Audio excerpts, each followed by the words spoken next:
Hello everyone, ఎలా ఉన్నారు? బాగున్నారా? 2 డేస్ అయింది కదా వీడియో పెట్టక. క్రిస్మస్ హాలిడేస్ అయితే ఇచ్చారు. పిల్లలైతే ఇంటి దగ్గరే ఉన్నారండి. ఇంకా ఫోన్ అయితే ఇవ్వరు కదా చెయ్యికి. అందుకనే వీడియోస్ అయితే ఏమీ అప్లోడ్ చేయలేదు. షార్ట్ వీడియో అయితే అప్లోడ్ చేశాను. ఎవరైనా చూడకపోతే చూడండి. ప్లీజ్ సపోర్ట్ చేయండి వీడియో. ఇంతకు క్రిస్మస్ పండుగ ఎలా జరుపుకున్నారండి? మా దగ్గర అయితే చాలా బాగా జరుపుకున్నారు ఈసారి క్రిస్మస్ పండుగ అయితే. మీరు ఎలా జరుపుకున్నారో కింద కామెంట్ బాక్స్లో చెప్పండి. మటను హెడ్ కర్రీ ఎంతమందికి ఇష్టమో కింద కామెంట్ బాక్స్లో చెప్పండి. ఈరోజైతే మటన్ హెడ్ కర్రీ అయితే చేస్తున్నాను. కర్రీ చేసుకుంటూ అయితే మళ్ళీ కిట్టు గురించి అయితే మాట్లాడుకుందామండి. కిట్టు వచ్చేసాడు కదా, ఏంటో మరి కొత్తగా చెప్తున్నాడు, ఇల్లు కూలగొట్టేస్తున్నారు అని అంటున్నాడు. ఇల్లు కూలగొట్టేసిన తర్వాత దేనికి దానికి సపరేట్ చేసి అవైతే మా సొంతం చేసుకుంటాము అని అంటున్నాడు. అసలు ఏమీ అర్థం కావట్లేదు, వీడియోలో చెప్పేది ఏదో అర్థం కావట్లేదు. క్లారిటీగా చెప్తే ఎవరైనా సజెషన్స్ ఇస్తారు కదా. క్లారిటీగా ఏం చెప్పకుండా కొంచెము ఇల్లు పగలగొట్టేది, అలాగే మట్టి అనేది ఎత్తిపోసేది మాత్రమే చూపించాడు కదా. ఇంకా ఏది అయితే మనకైతే చూపించలేదు. చూపించాలి అని కూడా అనిపించట్లేదంట. ఇల్లు ఇలా పలగొట్టారు, కులగొడుతున్నారు, మొత్తము డస్ట్ వస్తుంది, అదైతే చూపించాలి అనిపించలేదు అంటున్నాడు. ఇక్కడ కూడా అర్థమైపోతుంది కదా ఇది ఓల్డ్ వీడియో అని. నేనైతే ఓల్డ్ వీడియో అని గట్టిగా అంటున్నానండి. మీరేమంటారో కింద కామెంట్ బాక్స్లో చెప్పండి. ఓల్డ్ వీడియో ఎందుకు అంటున్నానంటే, గతంలో మనకి ఇల్లు షిఫ్ట్ చేసింది అయితే చూపించలేదు. ఇల్లు వేరే వాళ్ళ చేతికి వెళ్ళిపోయింది. వాళ్ళు మమ్మల్ని మోసం చేశారు, మా దగ్గర డబ్బులు లాక్కొని వెళ్ళిపోయారు, మమ్మల్ని ఆ ఇంట్లో నుంచి బయటికి నెట్టేశారు అని అయితే మనకు వీడియోలో అయితే చెప్పాడు. కానీ ఎక్కడా ప్రూఫ్తోనైతే చూపించలేదు కదా. మరి ఆ ఇల్లుని ఇంతవరకైతే చూపించలేదు. గత వారం రోజుల నుంచి అయితే ఓల్డ్ వీడియోస్ అయితే అప్లోడ్ చేసుకుంటూ వచ్చాడు కదా. రీసెంట్గా ఒక్క వీడియో, న్యూ వీడియో అయితే అప్లోడ్ చేశాడు. వాళ్ళ అక్క శ్రీమంతానికి అయితే వెళ్ళింది కదా లత, ఆ వీడియో ఒక్కటే న్యూ వీడియో అయితే అప్లోడ్ చేశాడు. కానీ మిగతా వీడియోలన్నీ ఓల్డ్ వీడియోలని మనకైతే క్లియర్గా అర్థమైపోతుంది కదా. ఆ ఇల్లు వేరే వాళ్ళకు వెళ్ళిపోయినప్పుడు ఆ ఇల్లు సొంతం చేసుకోవాలంటే ఇల్లు పడగొడితేనే మన సొంతం అవుతుందా? అలా ఖాళీ జాగా మన పేరు మీద రిజిస్టర్ చేసుకుంటే సొంతం అవుతుందా? అసలు ఏం చెప్తున్నాడో ఏమంటున్నాడో ఎవరికీ అర్థం కావట్లేదు కదా.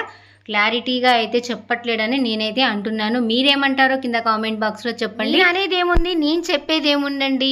మొన్న పెట్టిన వీడియో ఓల్డ్ వీడియో అని నేను అన్నాను. దాని కింద వచ్చి కూడా కామెంట్లు అయితే చేశారు కదా. అవి ఓల్డ్ వీడియోసే అప్లోడ్ చేసుకుంటూ వస్తున్నాడని మీరు కూడా కామెంట్ బాక్స్లో చెప్పారు కదా. మరి ఇప్పుడేంటి కొత్తగా మరి ఆ ఇల్లు కూలగొట్టేస్తున్నారు, దేనికి దానికి సపరేట్ చేస్తున్నాడు అని అన్నాడు కదా. మరి మనకు కొంచెమే చూపించాడు కానీ ఇంకా మొత్తం ఇల్లు అయితే కూలగొట్టేది, ఏ పాటకు ఆ పాట సపరేట్ చేసేదైతే చూపించలేదు కదా. అయినా అది ఎప్పుడు అతుక్కొనున్న ఇల్లులు అతుక్కొని అయితే ఏమీ లేవు కదా, జాయింట్ అయితే ఏమీ లేదు కదా. ఎంత పెద్ద అబద్ధమైన ఆడేస్తాడు, ఎంత నీచమైనా చేస్తాడని అయితే మనకైతే క్లియర్గా అర్థమైపోయింది కదా. ఇంకా ఒక ఆమె వస్తుంది తగ్గుతున్నమ్మా అనుకుంటూ, మరి కిట్టు భార్యనో మరి కిట్టు సెటప్పో కిట్టు లవరో తెలియదు కానీ వచ్చి ఇష్టం వచ్చినట్టు బ్యాడ్ కామెంట్లు అయితే పెట్టుద్ది. స్టార్టింగ్లోనే వీడియో అయితే పూర్తిగా చూడదు, ఏమీ వినదు, అక్కడ ఏమీ చూడదు, ఏమీ వినదు, కానీ వచ్చేసి అమ్మ తల్లి అనుకుంటూ స్టార్టింగ్లో అయితే మొదలు పెట్టేస్తుంది. మరి ఈమె కిట్టుకి లవరో మరి లేకుండా భార్యనో మరి ఏమవుతుందో నాకు తెలియదు కానీ తెగ గింజుకుంటుంది. నేను వీడియోలు అప్లోడ్ చేస్తే తెగ గింజుకుంటుంది బ్యాడ్ కామెంట్స్ పెట్టడానికైతే. అయినా ఏమవుతుందమ్మా నీకు, నేను ఈ వీడియోస్ పెడితే నీకేమైనా నొప్పి అవుతుందా, లేకపోతే నీకేమైనా అడ్డా, నీకేమైనా కష్టం అవుతుందా? వాళ్ళకు కష్టాలు బాధలు వస్తే వాళ్ళని ఆదుకోపోయి చెప్పి, లేకపోతే వాళ్ళకి చెప్పు ఇలాంటి ఫ్రాడ్ వీడియోలు చేయకాకు, అబద్ధాలు వీడియోలు చేయకాకు, జనాలు నిన్ను బాగా ఆడుకుంటున్నారు, ట్రోల్స్ కూడా చేస్తున్నారని చెప్పు. నేనైతే ట్రోల్ చేయట్లే, నార్మల్గా మాట్లాడుతున్నాను. ట్రోల్స్ అంటే ఎలా ఉంటాయో ఒక్కసారి వెళ్ళి వీడియోస్ చూడు, అప్పుడు అర్థమైపోతుంది నీకు ఏం పని పాట లేక నా వీడియోస్ మీద పడి నువ్వు కామెంట్లు చేస్తున్నావు, బ్యాడ్ కామెంట్లు. మంచి కామెంట్లు పెట్టేవాళ్ళు చాలామంది ఉన్నారు చూడు ఒకసారి. ఆ మంచి కామెంట్లు పెట్టే వాళ్ళ కిందికి కూడా వెళ్ళి వాళ్ళ మంచి కామెంటుని మీరు పెట్టింది తప్పు అని బ్యాడ్ కామెంట్ పెట్టండి అని మరీ చెప్తుంది. ఇంకొకసారి నువ్వు కనుక వాళ్ళ కిందికి వెళ్ళి రిప్లై ఇచ్చి బ్యాడ్ కామెంట్స్ పెట్టావో నేను బ్లాక్ లిస్ట్లో పెడతా, అర్థమైందా? అయినా నువ్వు నా వీడియో చూస్తేంది చూడకపోతేంది, నేను ఇప్పుడే బ్లాక్ లిస్ట్లో పెట్టేస్తాను నిన్ను. ఇంకొకసారి బ్యాడ్ కామెంట్ పెట్టావంటే నీ ఐడియా అనేది తీసుకొచ్చి నేను యూట్యూబ్లో పెడతా, అర్థమైందా? అయినా నీకు తెలుగు సరిగ్గా రాయడం రాదు, ఇంగ్లీషు సరిగ్గా రాయడమే రాయదు. అలాంటప్పుడు నువ్వు కామెంట్స్ పెడతావెందుకు? అవి చదువుకోవడానికన్నా కొంచెమన్నా ఉండాలి కదా. సర్లేండి ఫ్రెండ్స్, ఆమె గురించి వదిలేద్దాము. మరి మీరేమనుకుంటున్నారో చెప్పండి.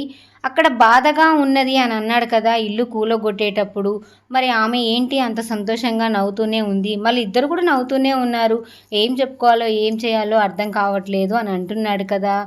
మరి ఏంటో ఏమో, జనాలను పిచ్చోళ్ళని చేస్తున్నాడు, సబ్స్క్రైబర్లను పిచ్చోళ్ళని చేస్తున్నారు. ఇలా యూట్యూబ్లో వీడియోలు చేసే వాళ్ళను కూడా పిచ్చోళ్ళని చేసి అయితే ఆడుకుంటున్నాడు కదా. మొత్తానికైతే హెడ్ కర్రీ అయితే రెడీ అయిపోయింది. ఇక్కడైతే జీరా రైస్ అయితే చేశాను. ఈ వీడియో మీకు నచ్చితే ఒక లైక్ ఇవ్వండి మరి.